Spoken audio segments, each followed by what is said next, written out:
another deadly blow. Of course, this story talking about the president set to chair Jubilee's National Executive Council meeting to endorse changes in the parliamentary leadership that have seen Deputy President William Ruto's allies lose their positions.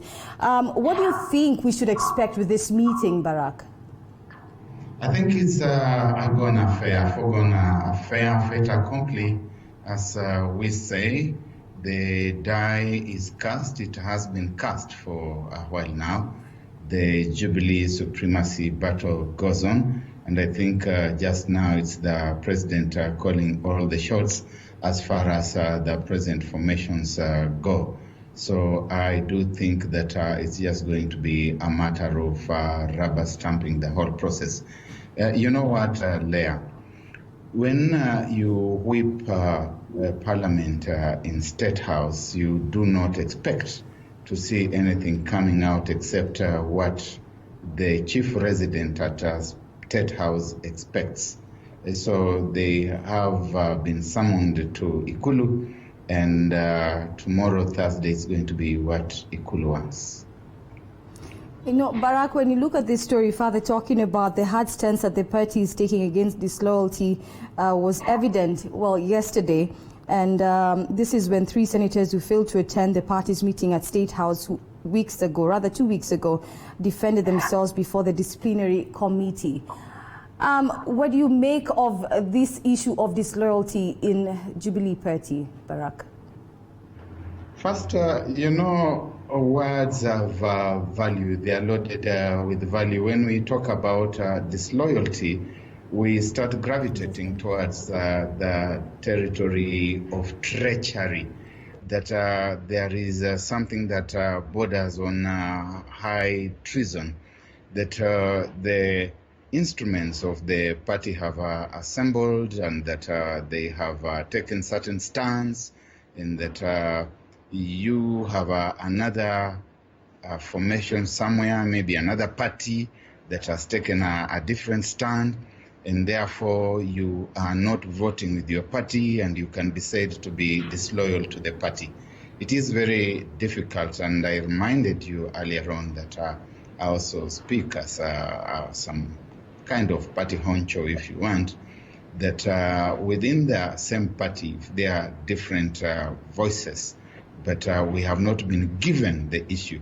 If you ask what is the issue in Jubilee that they are differing about, that you can say who is their competitor, and you can say that there are some people who are disloyal, that they are working in cahoots with outsiders to defeat the party, then the element of disloyalty comes in. So I think let us talk about dissent.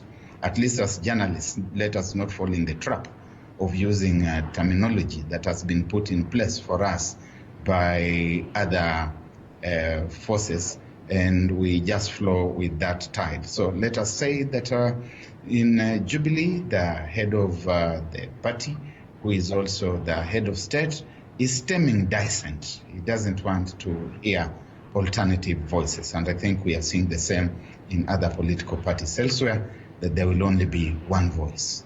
And you either toe the line or you are shown the high road to nowhere. So it's more like sheep. You better be ready to sheep out if at all you don't sing to the tune.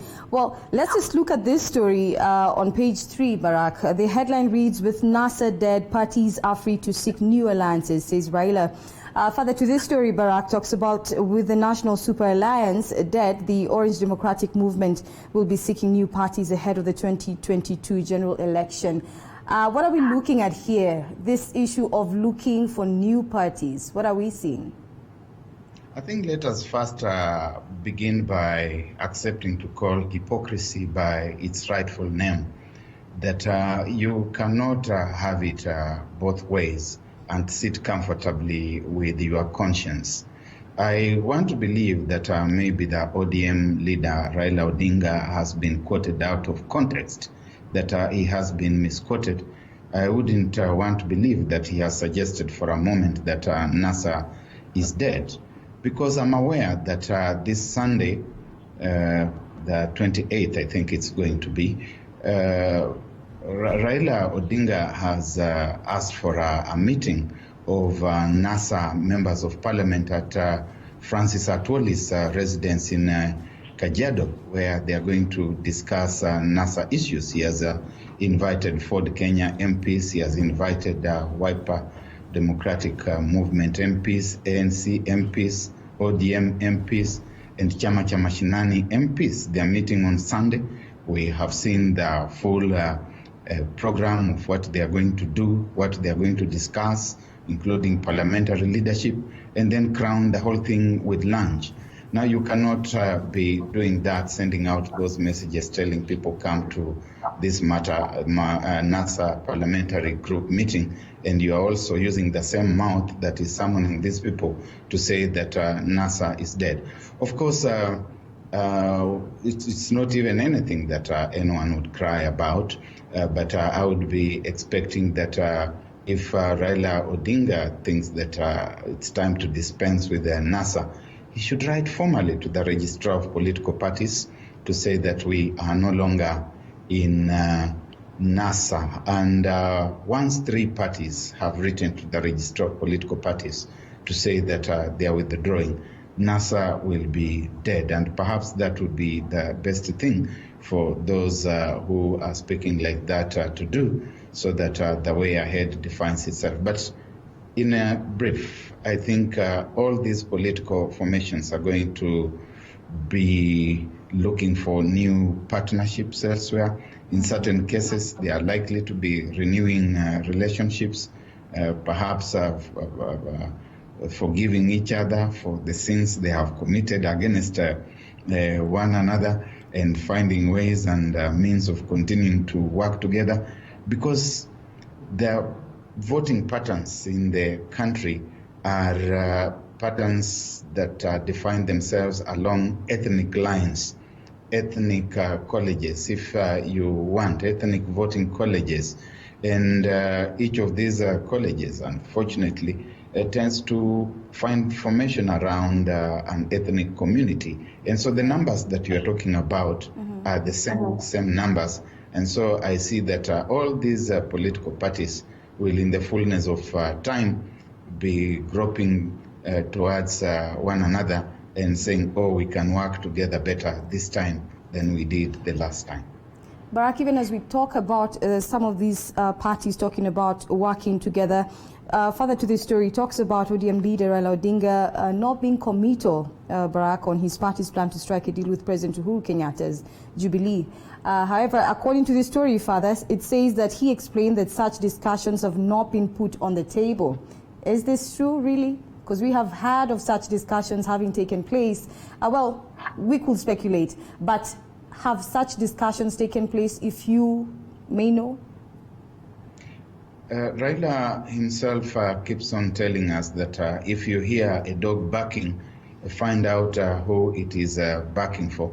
And I think that until a few weeks ago, you could see that his lieutenants were active all over the place. They were very excited, saying that President Uhuru Kenyatta and Raila Odinga were in full-blown discussions, and the government of national unity was in the offing. Certainly people like Junet Mohammed have been quoted in that regard, John Mbadi, James Orengo.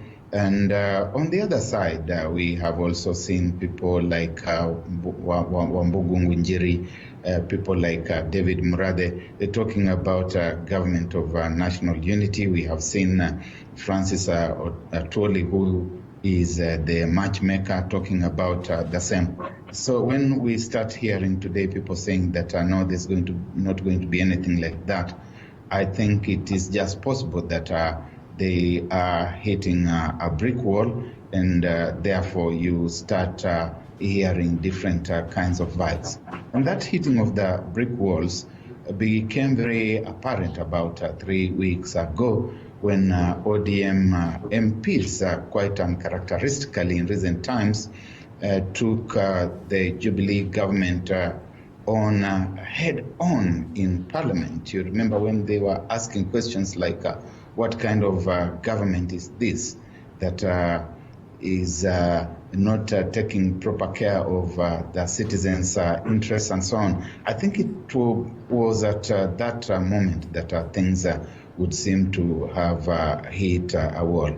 I also suspect, I'm not 100% sure, but I have reason to suspect that Raila Odinga possibly had told President Uhuru Kenyatta to not mind about the rest of this NASA affiliate parties. I will bring them along. Don't worry about talking to them.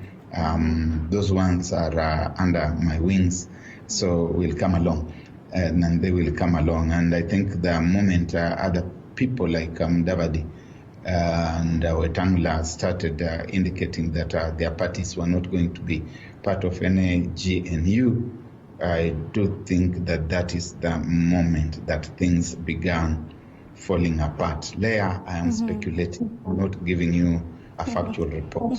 I'm speculating.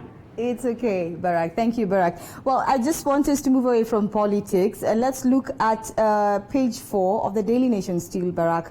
There's a headline here that's reading, traffic jam eases after police remove protesting truckers. This story basically talking about a traffic snarl-up that stretched for more than 50 kilometers from the Kenya-Uganda border at Malaba, which started easing yesterday. This is after police forcibly removed truckers who had down their tools, citing harassment in Uganda. This has been a developing story, Barak. There's concern at the border.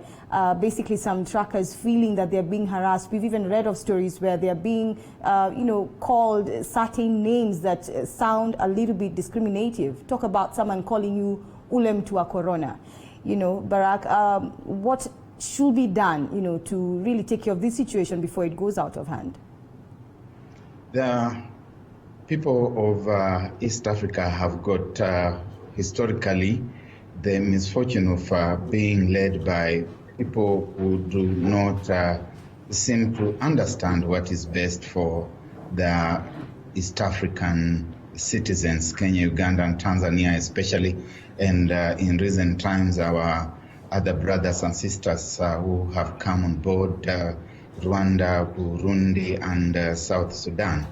Because once you have a challenge of the kind that this virus has brought and other challenges, the people of East Africa have got a proper forum that you would have expected that the leaders were going to use. A lot of the things that are happening should be being processed through the East African community, because this is the umbrella organization that is ready-made, where when there are headaches, the treatment of those headaches ought usually to be processed within that forum. And you see that those of us who, as you say, in the sphere of punditry, political writing, and public opinion, we opined quite a long while ago that the regional heads needed to come together. Instead, what you saw was that like everywhere else, everyone retreated to their own cocoons. They thought they would solve issues in isolation. And hence, Kenya has had a tiff with Tanzania. Tanzania has tiffed with Kenya. Kenya seems to be having a subterranean tiff with Uganda. Uganda is tiffing with Kenya. And they need to stop those kinds of childish games and get together using avenues, even such as we are using now, to discuss and process these things. Uganda is going nowhere on its own. Kenya is going nowhere on its own. Kenya needs Uganda as much as Uganda needs Kenya. And these are things which ought to have been sorted out. When we talk about the border, finally, Leah, and we are talking about 50 kilometers. 50 kilometers from that border, if it is true that it's 50 kilometers, because I've not been there, 50 kilometers is going probably all the way up to Webuye. from the Kenya-Malaba border and even beyond. So either we are being treated to hyperbole, reportorial hyperbole by ourselves as journalists and writers, or we are dealing with a very serious situation. So let the leaders use the forums that do exist and help sort out these issues. Well, I don't know, Barak, going by the picture that's supporting the story here, you might actually question. Perhaps it might be true, you never know, Barak. It might be actually 50 kilometers going by the picture that we have supporting the story. But you know what, Barak, I think even one of the other concerns is the fact that, you know, I think you've even mentioned it, the truckers have to go through tests over and again. And I think according to this story, the truckers have so far been advised to get tests done at least 24 hours before. Do you think this is a workable solution? It is not a workable solution, Leah. And when we talk about the truckers being told to take the test 48 hours before they go across, it is the case, the proverbial case of cutting your nose to spite your face. The governments on both sides behave almost as if they don't need those truckers, that those truckers are acting independently for purposes of their own welfare. In point of truth, these truckers are some of the few sectors that are involved actively in keeping what is left of the East African economy alive and vibrant. And so to the extent that you are keeping them stuck at that border there, and there are others who are still traveling from Mombasa, you are contributing to the worsening of the economic situation in the region, in the three countries involved here. In fact, I suspect there are four. It is Burundi, Rwanda, Uganda, Kenya, and sometimes I think there's even the Eastern DRC in the process. It is in the interest of the regional governments, if they have been talking about economy, to make sure that the little blood life that is left within the economy is flowing. Here is a situation where literally they have stopped the flow of the economic bloodline within the region. And then you keep these gentlemen, ladies and gentlemen at the border for 7 days. What are they doing during these 7 days? Who are they mingling with? Mm-hmm. If they have come carrying the bag in their systems, are they not spreading that bag within the region? Who is policing them? Mm-hmm. Is it possible that those who arrived without the bag are picking it up from their colleagues at the border? Sometimes I wonder what kinds of people are employed to think for our governments in this region, in Kenya, in Uganda.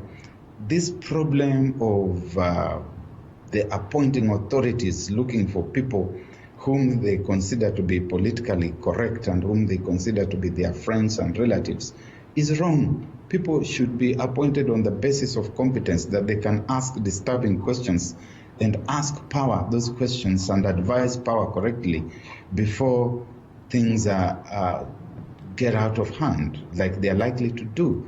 I think we are just incubating the bug in the border areas. We are incubating this bug in Malaba, in Busia, and it's a question of time before the entire West Kenya region is hit hard, and that thing could spread very fast to the entire Lake Basin region, and before you know it will be discovering its way back to Nairobi and to other places. So we don't play with those kinds of things. Indeed, Barak.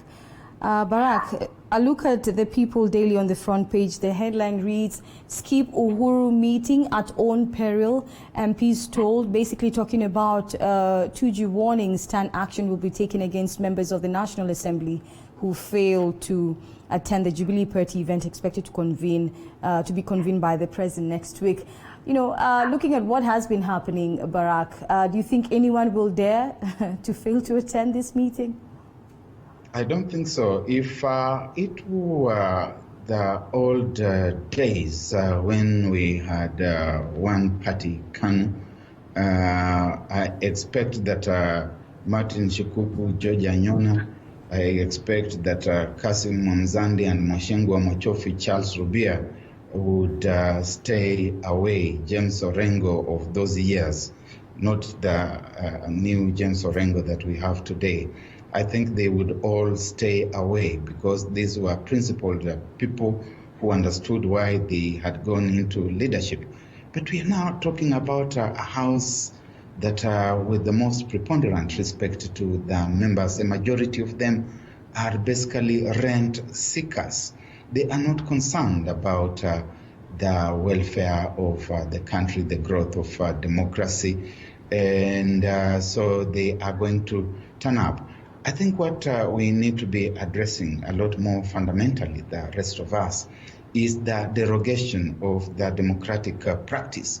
That we are seeing ourselves right back, and Leah, I've been around long enough. When Jomo Kenyatta died in 1978, I was in Form 6, a heartbeat away from the university. I went to the University of Nairobi the following year as a first year in 1979.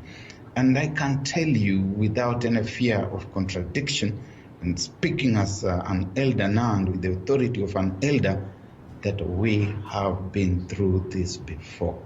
That this is how it begins when you want to unleash autocracy on society. You begin with muzzling the legislators. Parliament is captive.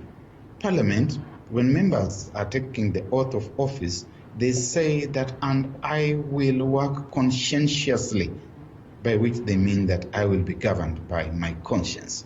And if your conscience is telling you don't go to that meeting, you should stay away. You do not have to go because you think that they are going to expel you from the party. Maybe if they expel you, you are going to lose your seat in parliament.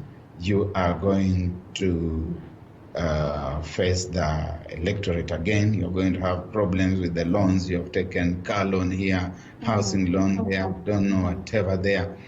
And so the executive is holding these people in a bad place, and they are clinging in pain, and they will go because this is now what we call the dictatorship of the executive through the political party. Majority will turn up. A few fellows like the Nandi governor, the Kericho, the Nandi senator, the Kericho senator, and maybe just a few others may be willing to bite the bullet and stay away, but a majority are likely to turn up. The bad news for President Kenyatta is that he doesn't really have these people under his grip. There are people who are coming under duress. Okay. And from the end of the life of this parliament, he will be shocked how the birds will fly and how fast they fly. Okay. Well, Baraka, my director tells me our time is up, but I just want us to look briefly at this story on page 8 of the People Daily, talking about we will cater, that's a headline, reading, we will cater for COVID-19 treatment cost, says the state. This story basically, Barak, is talking about the government assuring that it will cater for the cost of treating COVID-19 patients in public hospitals. There's 62 more cases people test, 62 rather, more people tested positive for the disease. Could you say this is good news for the country? Because I know that, Kenyans have been decrying the whole idea of meeting the cost. It is a positive development. It is indeed what the government should have done from the very outset. It is what the Public Health Act says. But the whole thing was mismanaged. Government started the whole isolation and quarantine process in a manner that treated the people who had contracted the virus, and including those who had not contracted the virus, who are just suspected to have the possibility of having contracted the virus because they were coming from overseas. They were being treated almost as if they were the enemies of the country. They were being screamed at. They were being told you are going to be tested and you are going to be quarantined at your own cost, in spite of the fact that billions of shillings are being collected from a wide range of places. One would have expected that they would have gone, some of them at Teneret, towards that kind of obligation. It is good that government is now talking about that, but it's talking about it when it has already frightened the citizens, and you can see that even those who turn out positive results then begin running away. We have seen that they are giving false information. Abraham Lincoln said again and again that if you will have someone follow you, you must convince them that you are their genuine friend and that you mean well. This government has failed to do that. It needs to get its public relations into overdrive so that it can win back citizens. The numbers are increasing at an alarming and frightful pace. One only hopes that they could actually get arrested. Thank you, Leah. Oh, very much. It's always a pleasure to have you on this show, Barak Muluka, giving us insight into some of the stories that are making headlines across the local scene and, of course, globally. Thank you so much, Barak, for making time, and we appreciate you. You're most welcome. I also appreciate you very much. Thank you. Have a good day. You too. Well, that has been a look at the dailies with Barak Muluka, who is a writer in politics. I want us to just take a look a little bit at the roads and just see what's happening there. Before we take a break, I know my director tells me we're running out of time, but I just want us to look at some of the roads and what's happening there. I know that of late the roads have seemed to be very clear, but let's just look at Kenyatta Avenue here. The roads seem to be fairly clear, just a little bit of traffic, especially when you are approaching the roundabout just there along Kenyatta Avenue. Valley Road looks extremely clear, surprisingly also, because it's always having traffic, especially in the morning. Look at Ngong Road, which, as I will always say, it's always jammed with traffic, and we're seeing here that the road is fairly clear. There's just slight traffic, especially when you're coming from town. That's the NCBD. And of course, let's just look at one of the roads that many of you have to use to access the Central Business District. We're seeing here Uhuru Highway has light traffic just nearby Bunyala Road, and we're seeing it's just traffic actually just when you're approaching the roundabout at Bunyala Road. And of course, going forward, when you're approaching the City Square roundabout, there's still a little bit of traffic, especially when you're going into the Nairobi Central Business District. Not so much traffic at this moment, but Gathaway also looks fairly clear. I mean, doesn't look so bad, by the way. Langata Road, we know Langata Road for having so much traffic in the morning. The roads seem fairly clear. Very little traffic here when you're approaching the roundabout that connects to the Mbagathi Way. And I think most of the roads here, they're looking really good. We cannot say there's much traffic. Seems like most of you will have a good time on the roads today.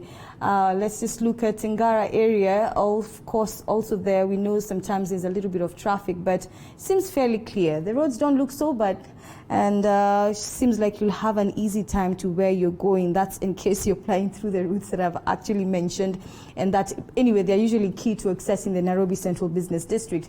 Well, right now let's just take a break. Remember, we have a lot lined up for you. We are coming back with a look at some of the other stories making headlines. We'll get an in-depth look. I'll be with Joy Mdivo, who is an advocate of the High Court, to help us understand some of these stories. And of course, in our lifestyle segment, we have something that you do not want to miss. You may want to stay on until the end, so I will not even tell you what it is. So don't go too far. We'll be back shortly.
At least 6 people have lost their lives and 13 others are nursing injuries following ethnic clashes that erupted in Narok South on Saturday between Maasai and Kipsigis communities. Fresh fighting erupted Monday despite government efforts to contain the clashes. Aaron Kipkoech with the details. Arrows and a bow in hand, ready to defend their community.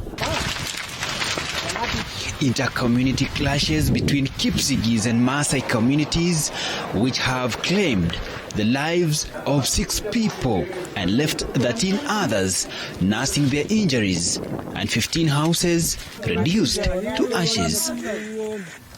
These clashes started on Saturday at Ololaipangi in Narok South, and on Monday, the same clashes erupted in Oloposimorum, Narok North.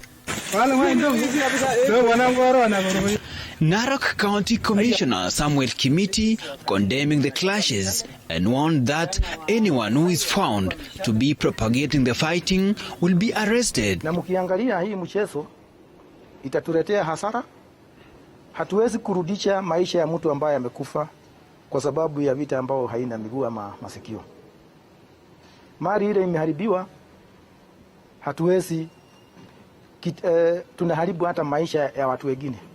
Mama na watoto, wakati tulienda huko tunaona watoto wanahangaika, mama anahangaika, na wale wanapigana wanajidanganya ya kwamba ati anafukuza mwenzake. Hakubuki hata yeye wakati anakibizwa. Hii maneno ya kukibizana, ukikibizana na wewe unakibizwa na nyinyi nyote mnahema.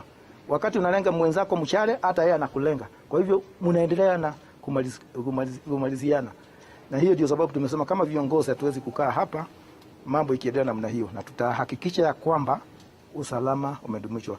Narok County Governor Samuel Ole Tunai is calling the two communities to live in harmony, urging them to use legal ways of solving their differences rather than causing inter-community conflicts. Jamii ya Maasai na jamii ya Kalenjin na jamii zingine zote ambaye siko katika kaunti hii walikuwa wameishi pamoja kwa miaka nyingi zote kabla sisi zote hatujazaliwa.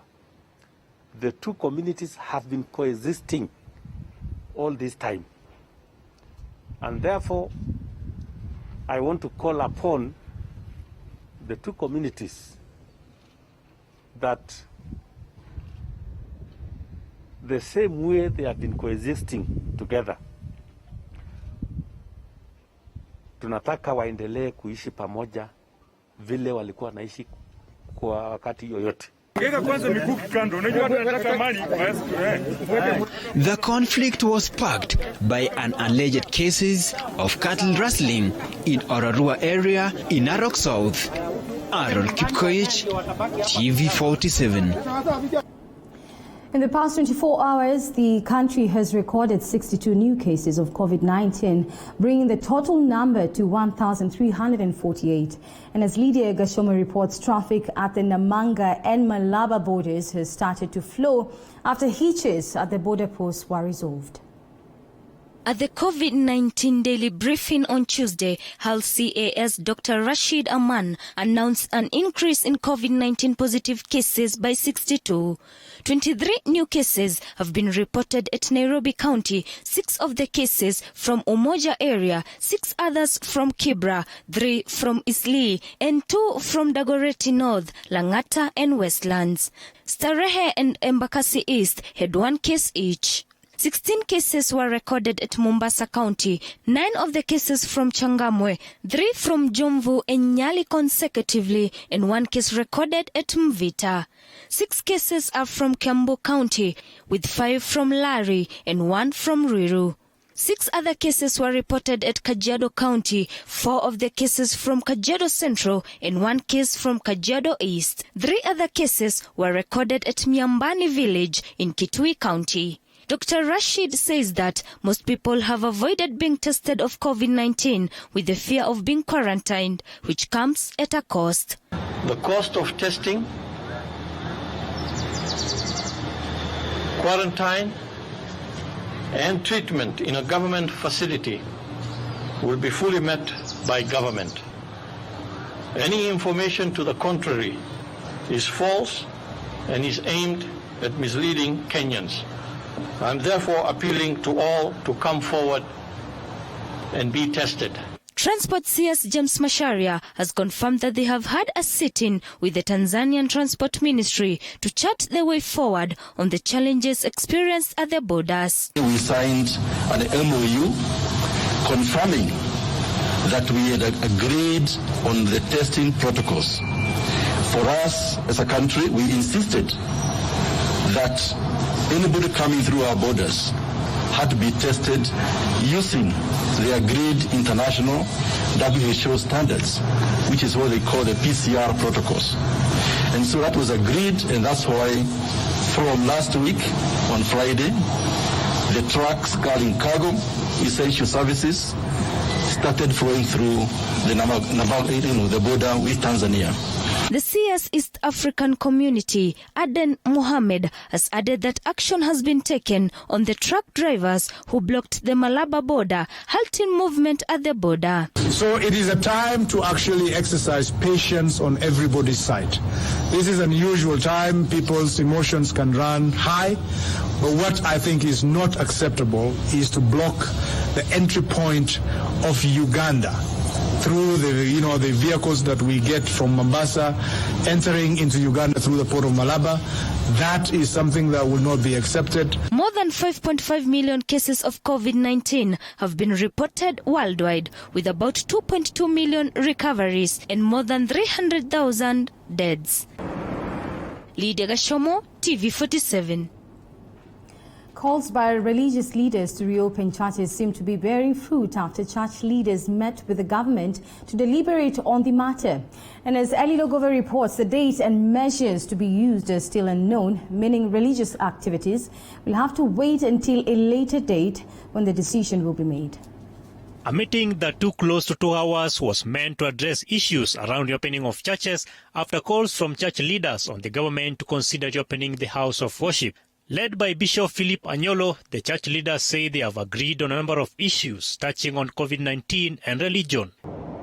We have had quite good discussions, and we know and appreciate that the church together with the state have to work together so as to address such like issues that affect the soul and the spirit and the physical human person, who form together a community, now the community we call our country, Kenya. Interior CS Fred Matiang'i noted that the government will continue to engage the church on issues of COVID-19 and more on measures to be taken in case the government considers reopening the churches. As you know, in this war against COVID, we are moving towards a time when we have to make several decisions, and His Excellency the President wants to be sure that we are all moving together and that we take into account the advice we get from our church leaders particularly, especially because we know that they are not just church leaders, they are also community leaders, and they engage on a day-to-day basis with many of our people. It has been a worthwhile afternoon. We've learned a lot from them, and as you have heard, we pledge that we will continue to work together even as we approach the difficult decisions we have to make. The church leaders are, however, calling upon all Kenyans to observe the set regulations meant to curb the spread of COVID-19. As we appreciate that the graph is going up, but gradually, we know that the efforts are being put in to bring it to level. And this can be done if all of us agree, first and foremost, to follow the instructions that we have from a human point of view, taking care of our health, keeping our social distances, being mindful of one another. The meeting that involved Interior CS Fred Matiang'i, Education CS George Magoa, their counterpart Mutai Kagwe, together with the church leaders, provided hopes of reopening churches, though the date of reopening and measures to be taken were not conclusive. The wait continues. Eli Logova, TV47, Nairobi. The Jubilee purge in the Senate continues, with the party announcing changes which appear to push out senators aligned to Deputy President William Ruto from key positions in the Senate committees. Senate Majority Leader Irungu Kang'ata says he has communicated the changes to the Senate Speaker Kenneth Lusaka. Let's get more. Addressing the media after the party's disciplinary committee meeting, Senate Majority Whip Senator Irungu Kang'ata announced the ouster of DP William Ruto allied senators from the leadership of the key committees and replaced with perceived party loyalists. I am loyal to the party. The party nominated me to the position I am. In the changes, Senator Christopher Langat of Bomet has been replaced at House Business Committee by Nairobi Senator Johnson Sakaja. Langat also lost his post as Education Committee Chairman to Senator Alice Milgo. In the new purge, Voko Ruto allies Senator Samson Cherargei and Meru Senator Mithika Linturi were removed from Justice and Legal Affairs Committee. Their membership set to be filled by Tharaka Nithi Senator Kithure Kindiki and Bomet Senator Christopher Langat. SBC, we are going to replace Senator Langat with Senator Sakaja. Change number 2 will be Powers and Privileges Committee.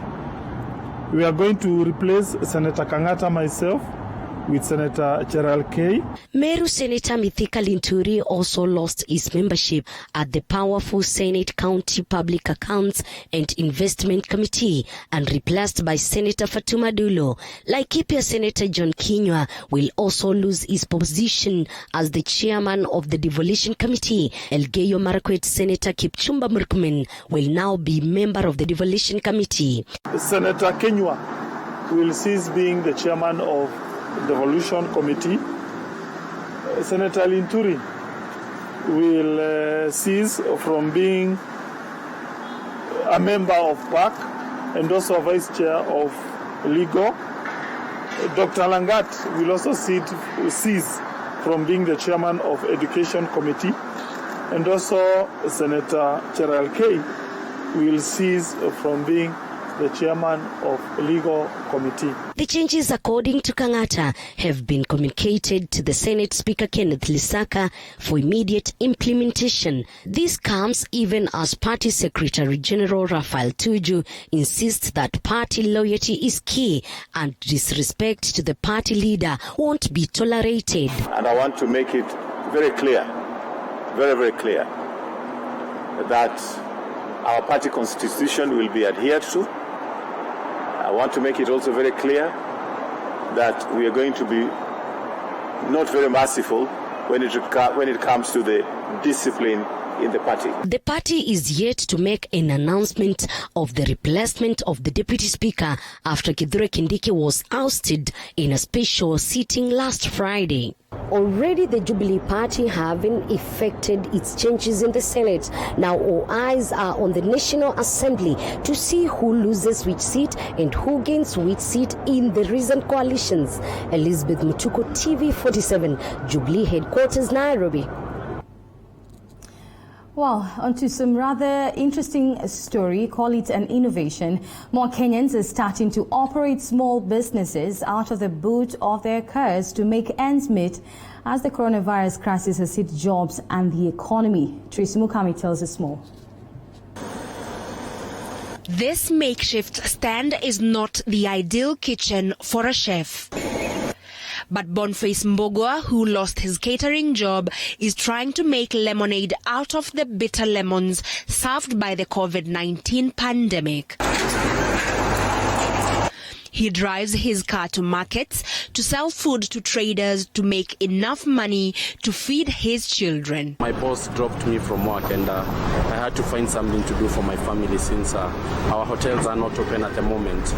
And with that forthcoming, I had to come here and start a business, start something small for my kids and something that I can get a few shillings for my family. Many Kenyans have lost their sources of livelihood as COVID-19 continues to cripple businesses and economies across the world. Most of us here are low-income earners, And so because our jobs were affected, we came here and we've started these new businesses, the groceries. While these roadside kiosks are provisional, the businesses are not temporary, with owners intending to continue the businesses post-COVID-19. If Corona ends, we go back to our job. We will still do this job because it has helped us to get some food, our daily bread, and we appreciate.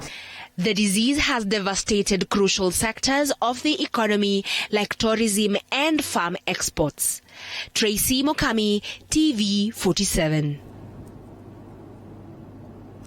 And well, the donkey is known as the beast of burden because of its ability to carry or pull heavy loads. But for one Peter Muchama, the donkey is his source of milk. He has been milking his donkey for the last 6 years, not only for his domestic consumption, but also for sale.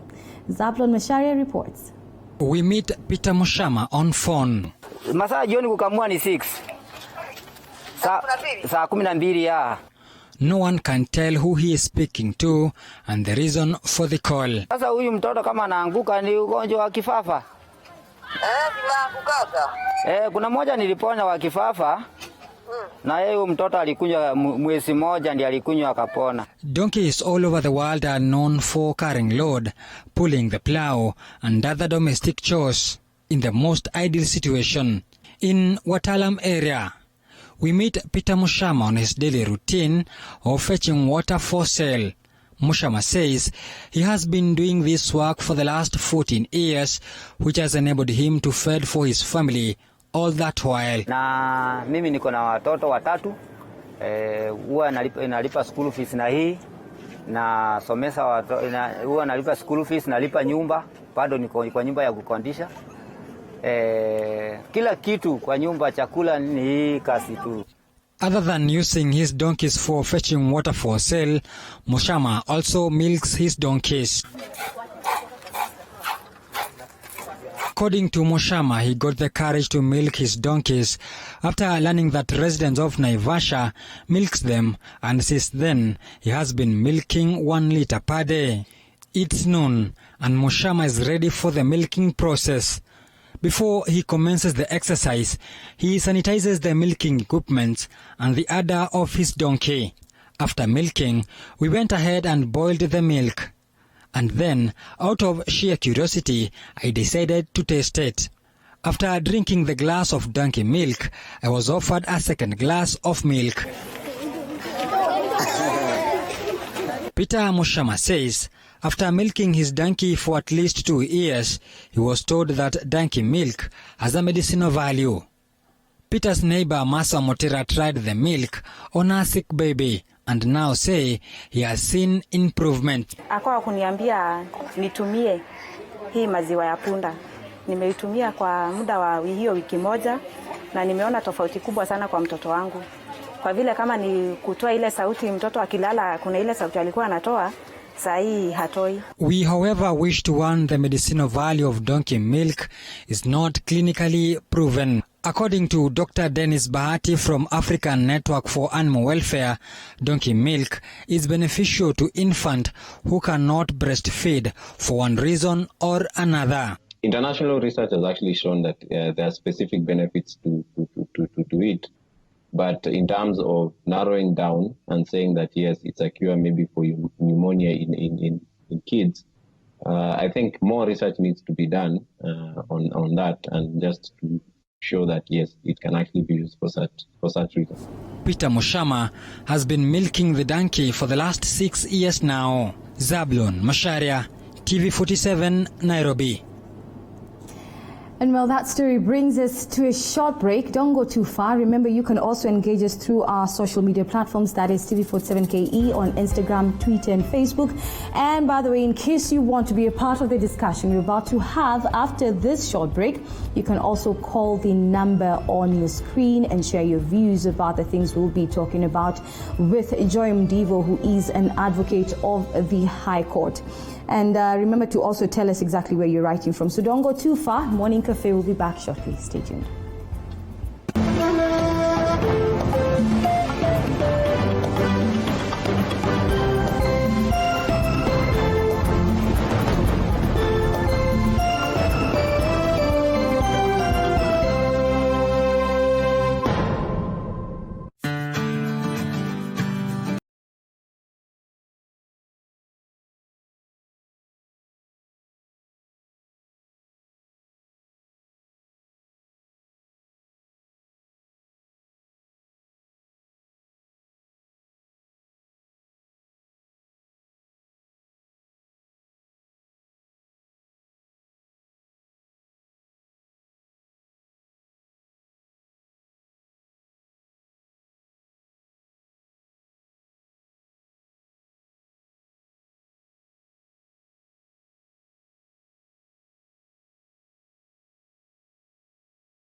communication and payment needs. We also provide you with tailor-made payment gateway solution to receive and disperse cash quickly, affordable and securely.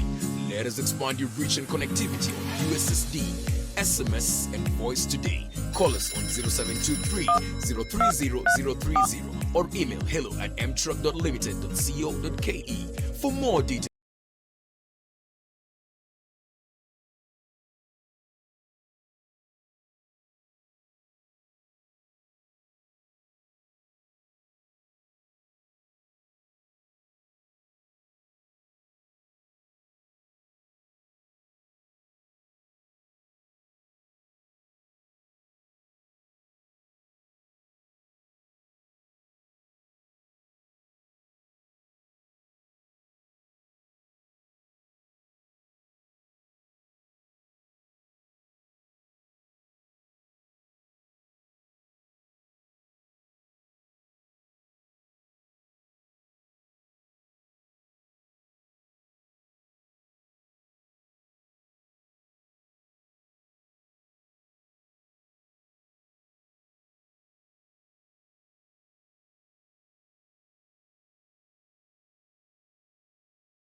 Welcome back. If you just joined us, you're watching the Morning Cafe, and right now we're just going into a discussion here, looking at some of the stories making headlines across the local, regional, and global scene. To help us understand these stories a little bit better, we have an advocate of the High Court, that's Joy Mdivo. Always a pleasure to have you.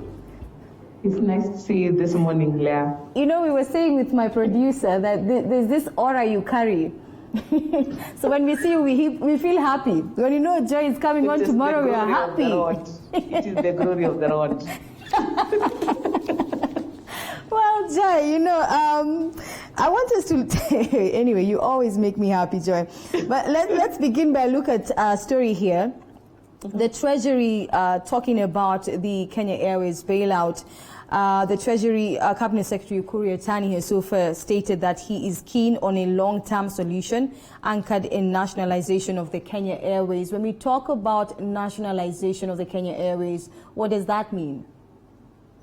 You will recall that initially, let's go back as far back as the initial East Africa Community, then that just after independence, national airlines were taken as a matter of national pride. And so it was the community then that was in charge of ensuring that the East Africa Airways at that time was afloat. Then with the breakup of the East Africa Community, Kenya Airways became the property of the Kenya government, as it were. And because of the structural adjustment programs and the economic experiments, let me just call them that, of the 1980s and the 1990s, there was this clamor to privatize national assets. And Kenya Airways is one of those that faced the chopping block, as it were. In that, there was a lot of private equity and private funding that came into Kenya Airways and for a while buoyed the airline. However, government still retained a stake in Kenya Airways, but we also had many other interests in Kenya Airways. So in recent past, what we have seen is because of the losses that Kenya Airways has been making, the corruption that we have seen in Kenya Airways, the way the carrier has been run, there was a very real threat that we're going to lose Kenya Airways altogether. And so the talk about renationalization started. All COVID has done, it has made us think about this conversation, I guess, a lot faster and a lot sooner than we would have before. Because in this particular situation, Kenya Airways is approximately 13 billion in the drink. That means before even COVID hit, they were already in trouble. Over 80% of their staff are either furloughed or up to 80% pay cuts. So you're looking at an airline that, even without COVID, was already in serious financial trouble. So when you listen to CS Yatani, what you understand, the sense of what he's talking about is, forget about us giving you a 7 billion shilling bailout to take you for the next 6 months.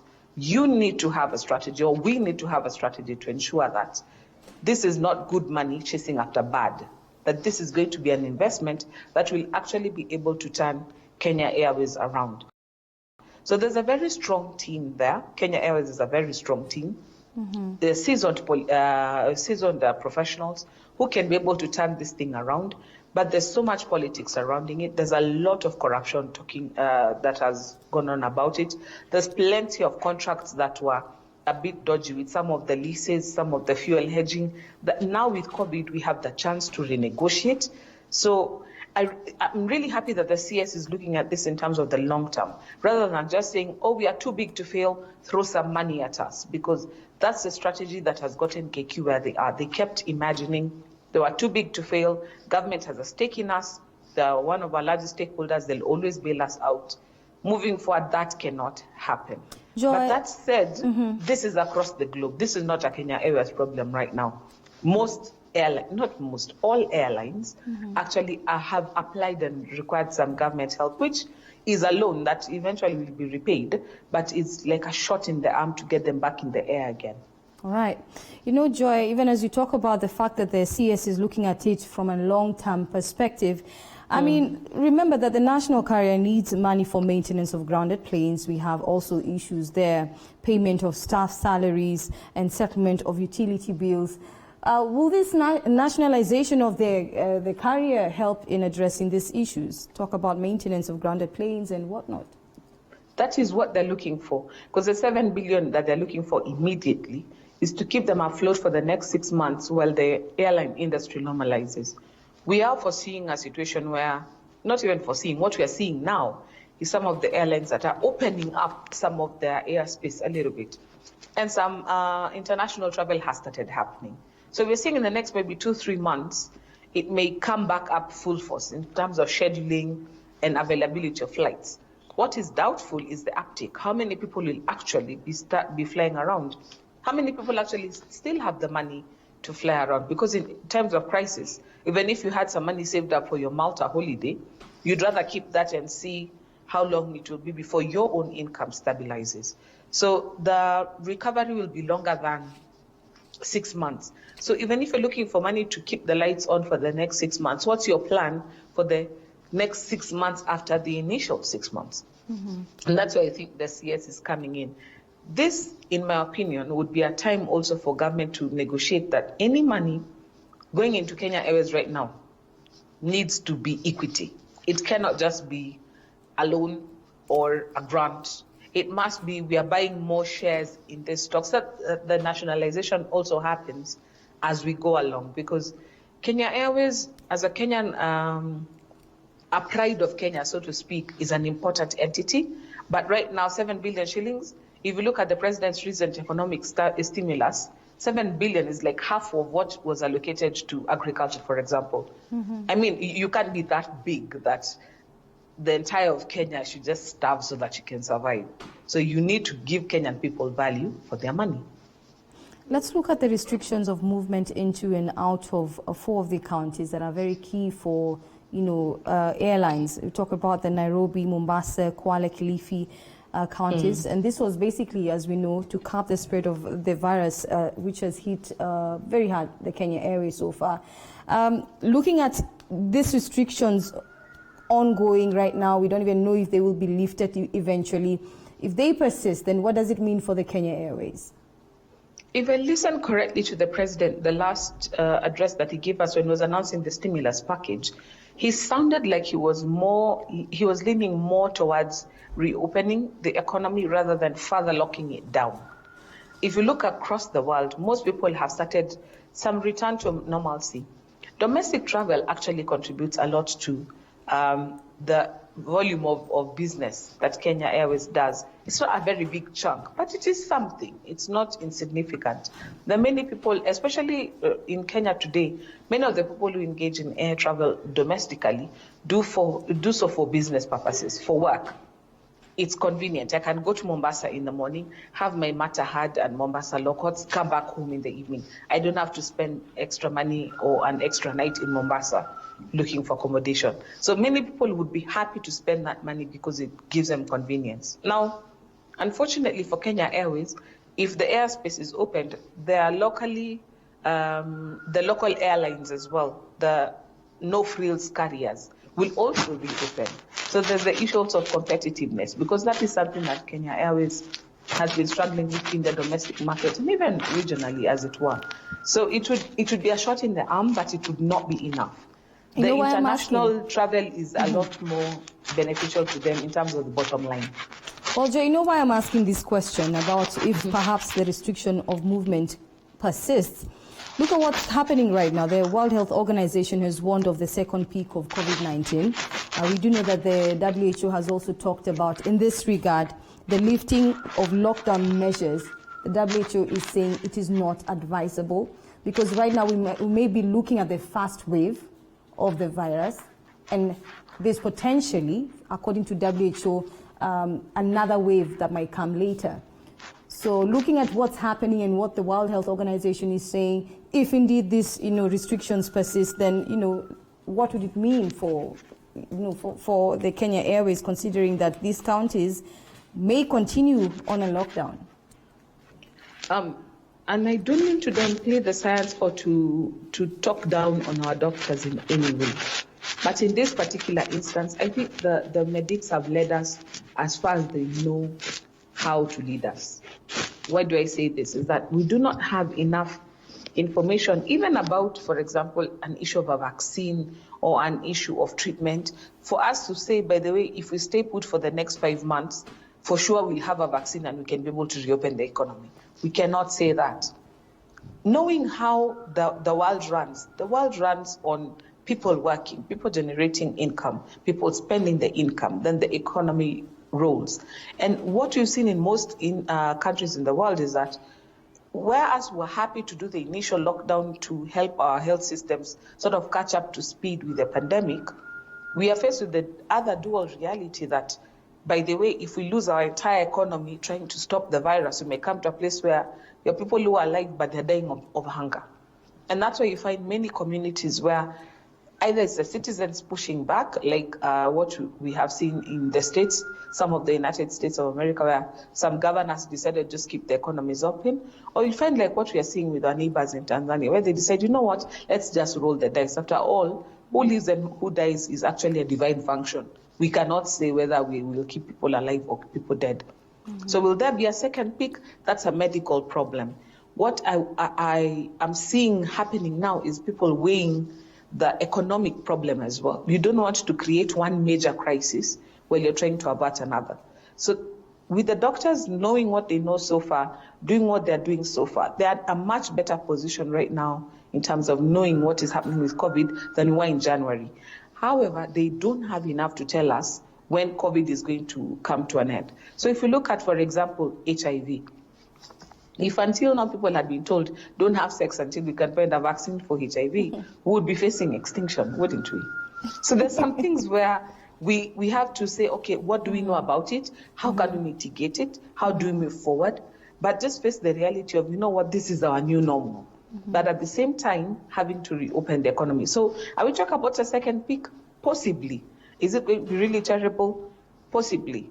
One thing that we have seen in Africa, we have about 65,000 cases or even less of the total world infections. That tells us here we might be able to afford to roll the dice. There's something about the African constitution, this now constitution being the constitution of our bodies, that is robust, that has somehow helped us to deal with this a lot better. And maybe God is merciful because he knows our medical systems were a lot more rudimentary than the ones in the West. So on this one, second peak, maybe, but are we willing to lock down until it passes? I don't think so. Well, even before we go into that story about the second peak of COVID-19, I have one final question about the bailout of the Kenya Airways. When you look at the past, and I think you give us a little bit of history, talking about the financial troubles go beyond the corona-related woes. That's the financial troubles of the Kenya Airways. What should be done? Because these financial troubles have persisted for a couple of years. And when you talk about now the government saying they want to nationalize the Kenya Airways, do you think there's a possibility that these financial troubles will be addressed to, their totality?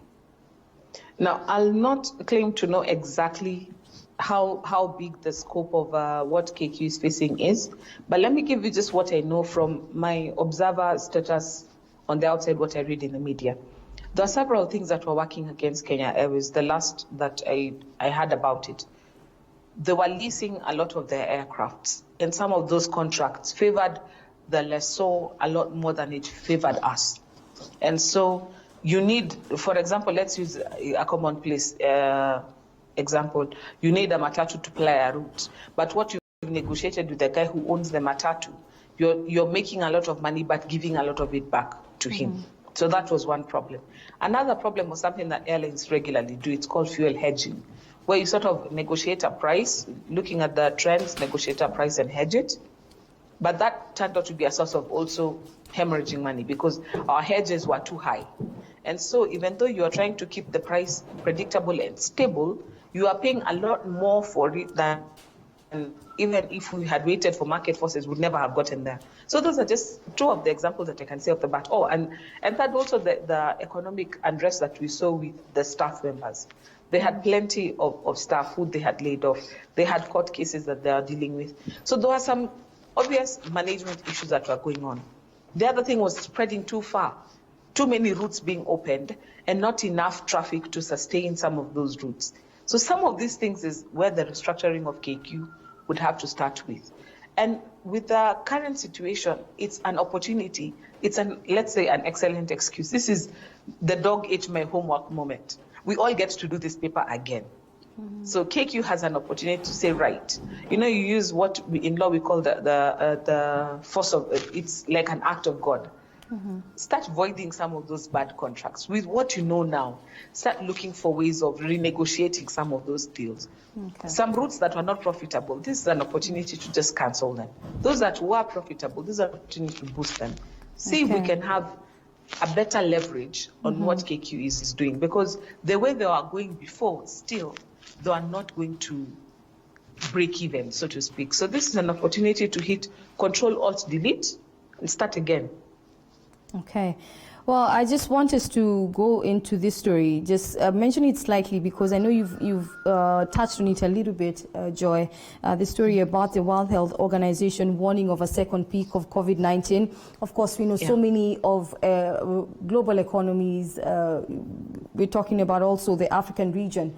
African countries want to open up their economies because this lockdown is really affecting trade and, you know, so many other things that are playing into the reopening of the economies. But look at what the WHO is saying. Lifting a lockdown, rather the lockdown measures is not advisable at this moment. If then the lockdown persists, not just in Kenya, but even in the African region, what are we looking at as the status of even the global economy? Like I said before, of the almost 5 million infections worldwide, Africa has 65,000. That's like a drop in the ocean. This is Africa-wide, not just Kenya. Africa-wide has 65,000. And I think it's even less than that. That tells me that African economies, for some reason, we've been spared the massive loss of life that we have seen across the globe. What we have not been spared, though, is the reality of what this means for our trade. So, for example, where we relied on a lot of export business, like with us with horticulture, that has been affected. We had many Kenyans working abroad, some of whom have had to come back home, some of whom are now where they are and they cannot come back home. We have had those who are away for studies. So the global disruption has also become a local disruption, so to speak. So when you're talking about a second peak, what that tells me, again, is an opportunity for Africa to look inwards. Because for some reason, our numbers have still managed to stay fairly low. Maybe while the rest of the world is taking their time with an extra lockdown, this is an opportunity for us to have a mini lockdown, but work within Africa. We've been having a lot of talk about why it is Angolans will be eating rice that they've imported from Brazil. Maybe this is an opportunity for us to look at, can Ahero supply Angola? So in my opinion, is there a need for further lockdown? There are some places in the world where this thing has hit so hard that really they cannot think about reopening because of just what they've seen. With us here, I think it's a balancing act. Why am I saying that as well? Is because also our economies are run on a very rudimentary scale. Most of our people don't have a bank account. They don't have a savings plan. They don't have a mortgage. So the house they're living in is somebody else's house. Can we really afford to keep people locked down anymore? You get to a place where the hunger within becomes worse than the virus without. Okay. We don't want to come to a place where there is civil unrest. And so for Africa, the conversation goes a lot more than is there a second wave? It becomes a matter of survival. Can people really survive any more lockdown? And Joy, even as we talk about the African region, let's look at this particular topic here. I want us to delve into COVID-19 impact on regional ties. We're looking at the heightening need for the East African states to work together, but yet we've seen frosty relationships between some of them. Talk about Rwanda and Uganda, talk about Tanzania and Kenya, their duel on trade barriers. And this doesn't look so good because it seems like the East African community has not really brought its efforts together to fight COVID-19 effectively. We've seen the heads of state coming together to have a sort of discussion about it. Burundi and Tanzania are the ones who've sort of been a bit standoffish when it comes to the COVID-19 response because they have opted to go another route. They've opted to, this is God's work, let him do what he will. Now, there are those of us who might think that this is complete and utter foolishness. But there are those who might think, you know what, they are a sovereign state. They can make up their minds to approach this, how they approach this. However, the reality of the matter is we are all joined at the hip. In fact, if it was not for the scramble and partition for Africa, we would not be several countries. We would still be one happy continent with several kingdoms in between.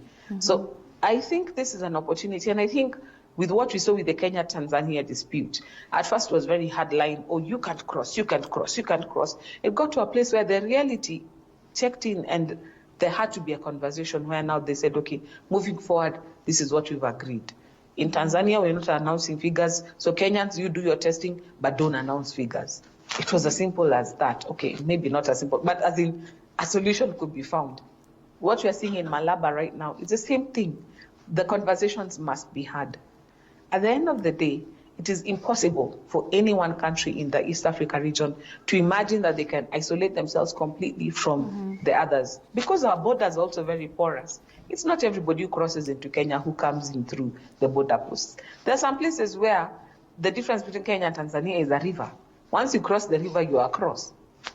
So it's one of those conversations that must be had in the context of our culture. All right, but Joy, that said, it's also an opportunity for us to cross-pollinate. If we've got better health facilities, this is an opportunity to help our neighbors.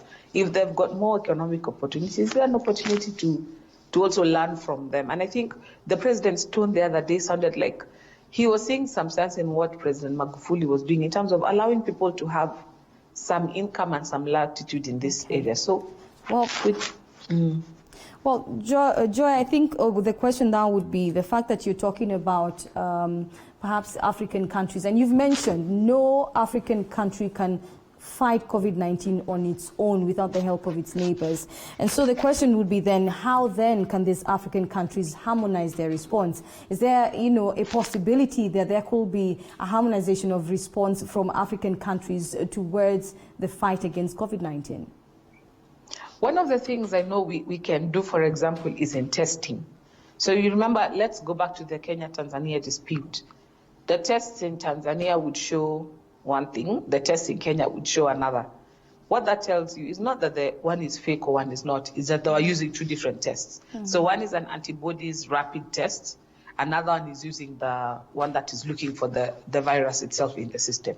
Now, if, for example, the East Africa countries could all decide we are going to be using this standardized test and make that readily available in all our borders, then a certificate from Kenya can be acceptable across the border. Nobody has to keep testing over and over again for the virus. That is one. Then secondly, I think also the way our response to the virus has been with fear and trepidation because of what we've seen from the West. We have to learn from the West, because that's where it has taken and it's been full blown. China kept the information a lot under wraps, so we are learning from them, but more on a scientific level. But what people have seen of COVID is from the West. We have tried to say that in Africa, it has not quite happened. So I think time has also come for our own statisticians to tell us, in Africa, this is what we are dealing with. That would help us to also know, okay, is it safe for truck drivers to cross? And if they cross and they are positive, can we allow them into our communities? How do we handle them? Do we confiscate them? So such that the response is nuanced to the realities that we're dealing with today. Otherwise, we have to come to a realization where we are being told now, this thing might be here for a while. Let's work towards managing symptoms. Let's wait for a vaccine. Let's wait for a cure. But in the meantime, this is the regimen that we use to help our people stay healthy, even if they turn out positive. Because I think turning out positive seems to be a foregone conclusion. Eventually, it's like measles. It comes around, or chicken pox in a class. One of you got it, everybody gets it. But once everybody is done with a round of chicken pox, well, Joy, we have some immunity to move forward. As we even talk about harmonization, your thoughts are very, they're an eye-opener. We do know, like we mentioned earlier on, the relationship between some of the African countries. How, in a nutshell and briefly, Joy, do we break these barriers that are causing some of the African countries not to work together and others not to welcome the united effort in their countries? A lot of it, I think, has to do with capacity. So, for example, if you look at a country like Southern Sudan, who've got less than 10 ventilators in the entire nation, if they imagine COVID in their system, they're thinking this is just death to all our citizens. Think about Burundi as well. Their medical systems are a lot worse than the rest of us. So some of them, it's a question of capacity. So if we can have an agreement and say, you know what, in Kenya we have capacity to handle X amount. My bed is, you know what they say, my castle is your castle. Tell our neighbors, you know what, in case this thing hits you, Your people can come here for treatment. Your people can get some support here for treatment. Maybe some of that would be able to ease the tensions between the countries. Because if I know I cannot handle this thing if it comes into my society, I would rather keep all of you out, because if it comes, I don't know what I'll do with my people. But if my neighbor tells me, you know what, I got your back, maybe the cooperation would be easier. That's what I'm saying. The conversations have to be had, but more in terms of how can we work together to deal with this, rather than in Kenya I've got 10 cases, you guys have got 5. Before you make my 5, 10 like yours, stay at home. That won't work. We need each other. Okay. Well, finally, I know my director tells me you don't have time, but I have to mention this story. Joy, Dubai's online shopping city. Dubai, always very innovative. One of those places I would love to travel to one day. But talk about a city for online shopping, and many have been forced to take their shopping habits online, and now we're talking about Dubai's online shopping city. Incredible, right?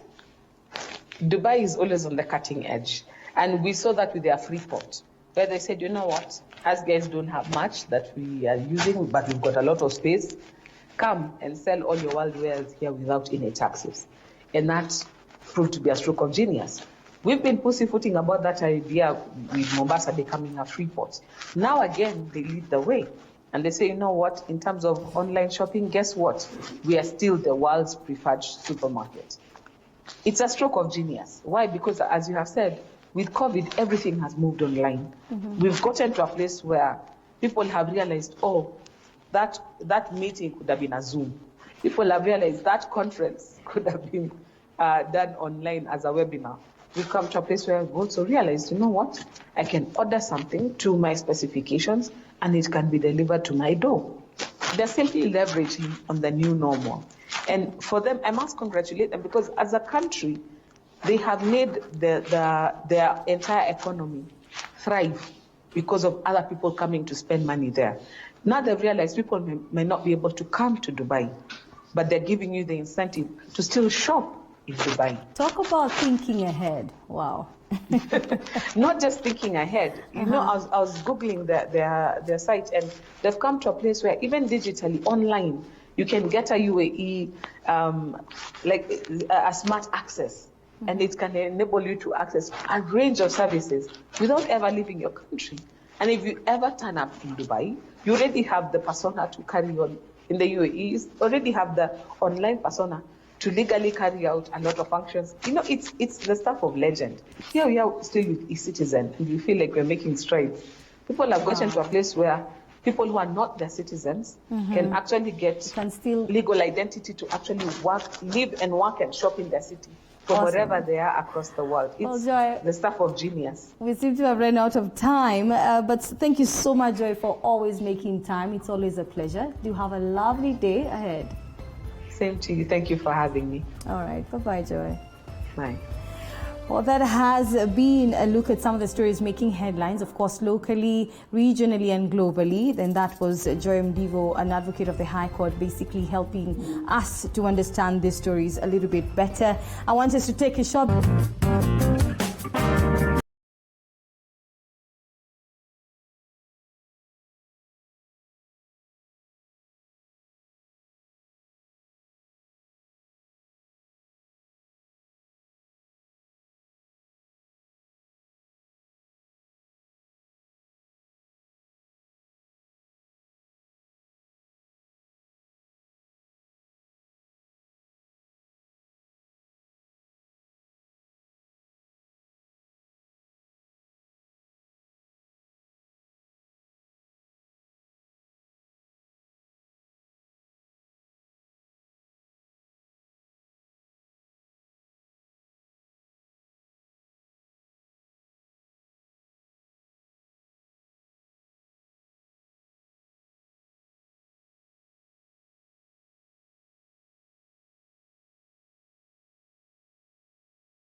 You can engage us just in case you have questions for my guest at this moment. We're talking about interior designs. You can send in your questions through our social media platform, that is TV47KE on Instagram, Twitter, and Facebook. Of course, also feel free to call in and tell us also where you are calling from.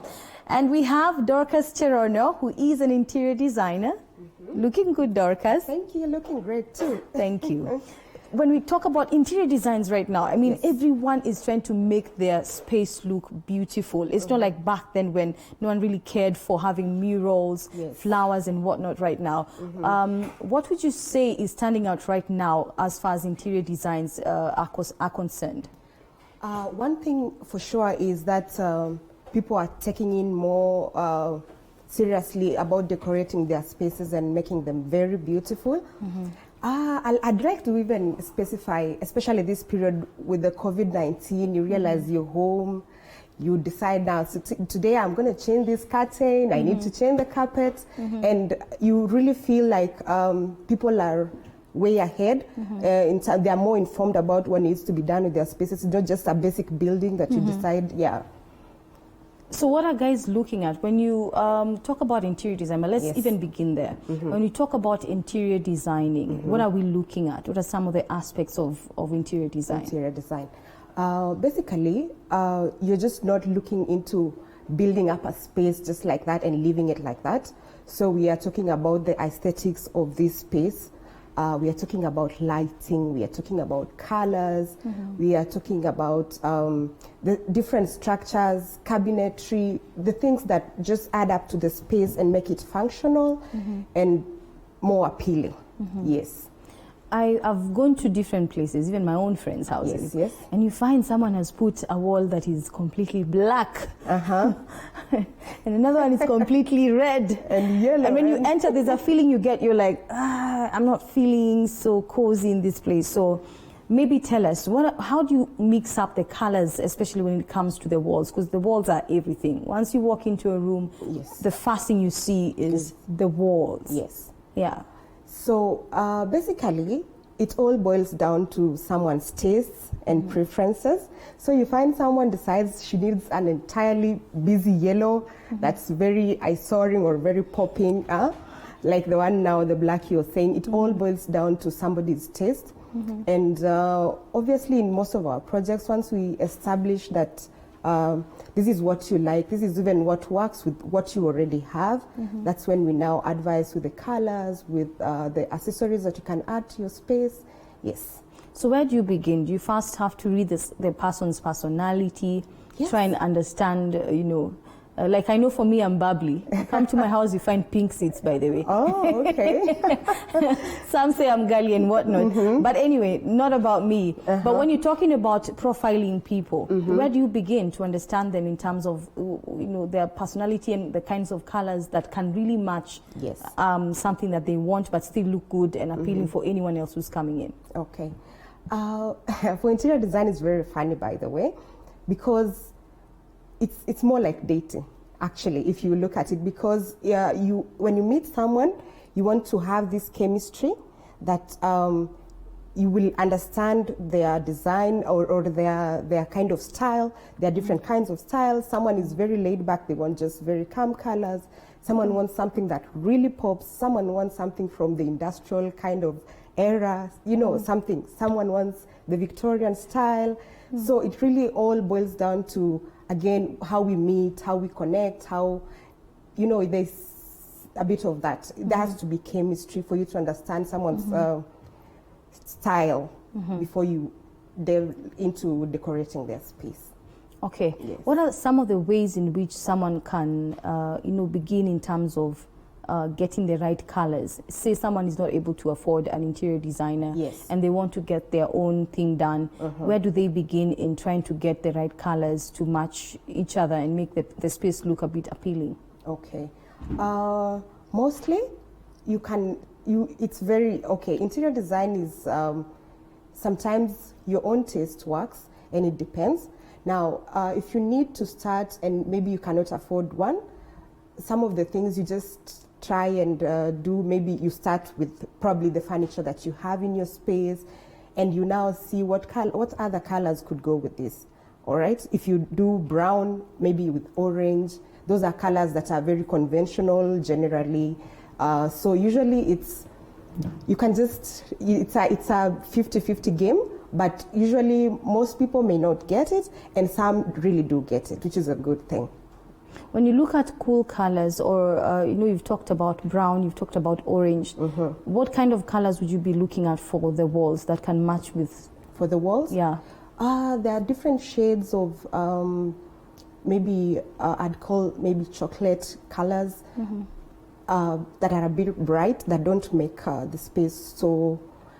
Like now, there's a color called oyster that when you have it in a brown space, maybe your seats are already very dark and you need to introduce this color. You don't want the kawaida color cream. Nairobi landlords. Yes. So now, in that case, you try to introduce a color that's also very calm but not too common, so that you just make that space quite. You will see effort that this is just not the kawaida paint. Now you're trying to get into something more stylish. All right, let's take a look at designing small spaces. Yes. Talk about, we may talk about most times about people who own very large spaces, Yes. Large houses. But for someone who's living maybe in a bed-sitter, you want to make the best of your space. How do you make that small space work for you? Of course, you start with the walls, like you said. Walls, maybe you create an accent wall.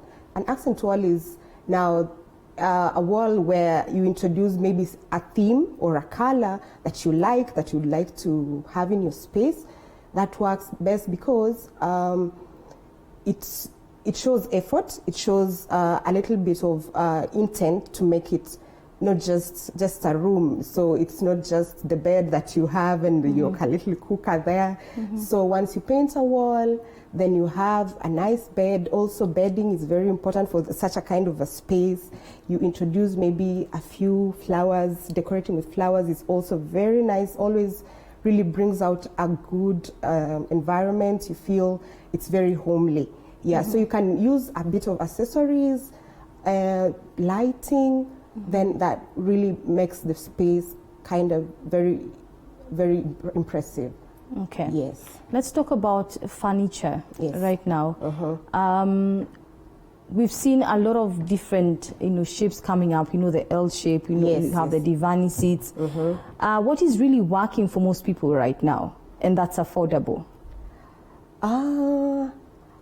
Sofa sets. They are way better. In fact, we have a challenge. For me, for example, for my style of interior decor and all that, you go into a project, you find something like recliner seats. Most of the people, I don't know, I think even most of the designers find it very hard to style it. So mostly, we prefer sofa sets because now then you can introduce accessories like cushioning. Cushioning just changes the whole plain seat and gives it more life. So you work now with patterns, things like that. And when you're trying to design a room, what is the most important factor for you? When you're trying to design a room, basically if you get the client's needs is when you would say you've really got it, because once you understand what they need, what their style is all about, then it becomes easy to even go shopping, to advise with the colors. And also, one thing, by the way, that's very, very important also in spaces is learning to know, getting the budget.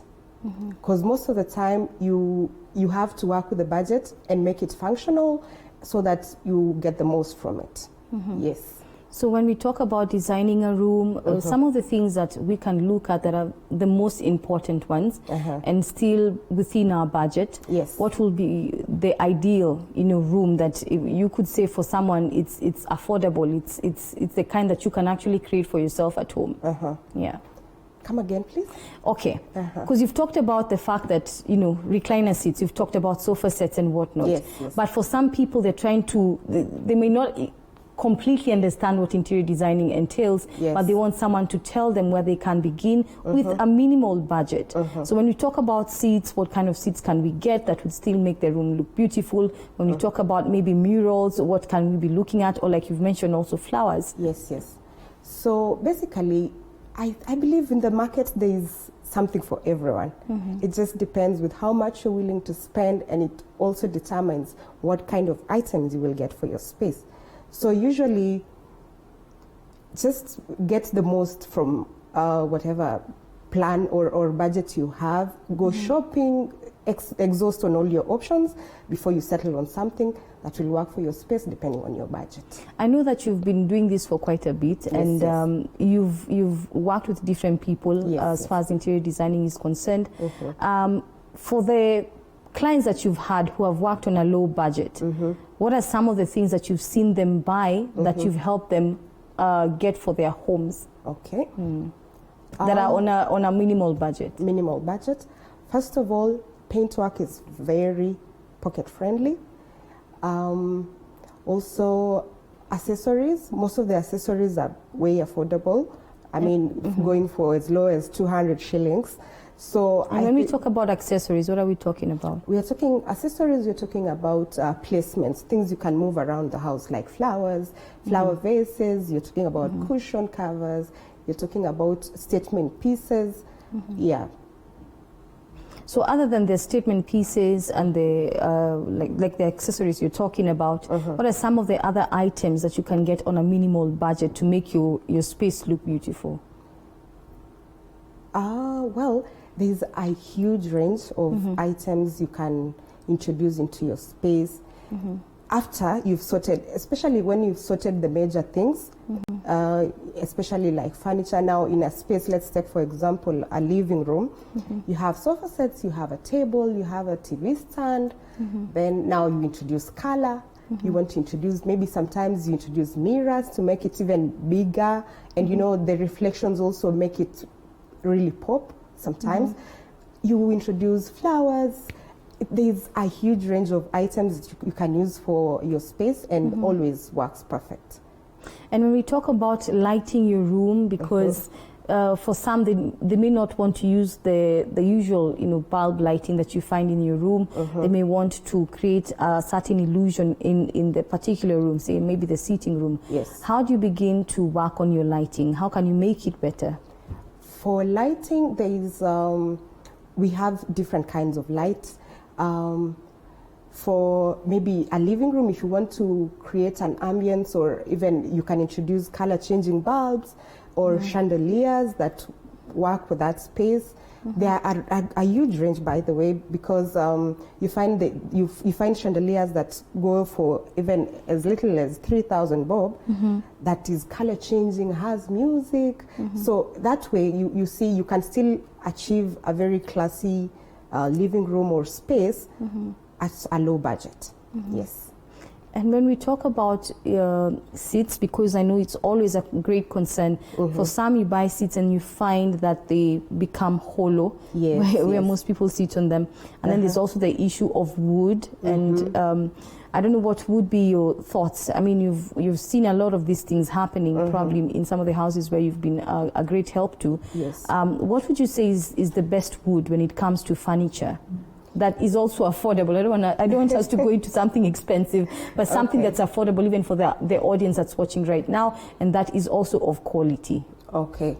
In terms of wood, for good furniture, most people use hardwood.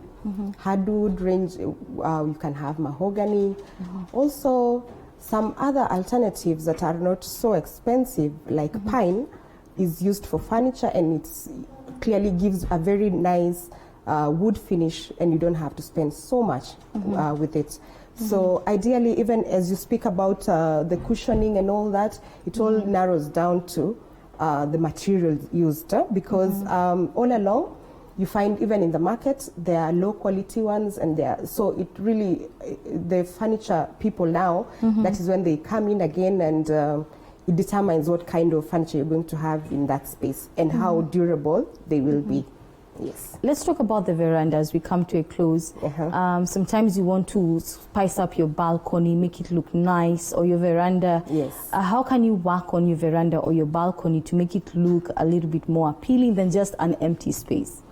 There are quite a lot of options. You can introduce potted plants. You can work with grass stuff, which is artificial grass. Then you can have the outdoor rattan furniture, because they are all season. Even if it rains, they usually take in up. It's made of it's plastic actually, but structured in a way that looks like papyrus. So that way you can decorate your balcony and it looks amazing. It creates an outdoor feeling. Despite being in apartments, which is the Nairobi life for most people. So with that, it makes it more appealing, more outdoorsy, and yes. Finally, your comment on flooring. Sometimes you go to a place, you look at the floor, and you literally don't even like. There's some, well, I don't know what they're called, but they're usually like plastic-like, and they always chip back. What can you say about flooring?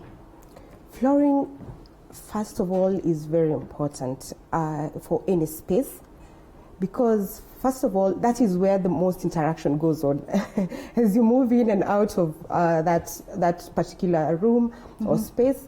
So when you get the flooring right, it will favor you in so many ways, because now you have furniture moving around, you have everything. So for most people, the most modern ones, even when you find like tiling has not been done well or has a terrible pattern, you can introduce now, they are very permanent, temporary solutions nowadays that you can use for flooring. Carpets also work a good deal when you want to change up some space like that. Yes. What are the other options of flooring other than carpets? There is Pajo, there is wood, but now that is like the permanent ones. Then also there is mkeka wa mbao that is new in the market and is used by so many people right now. They prefer it more.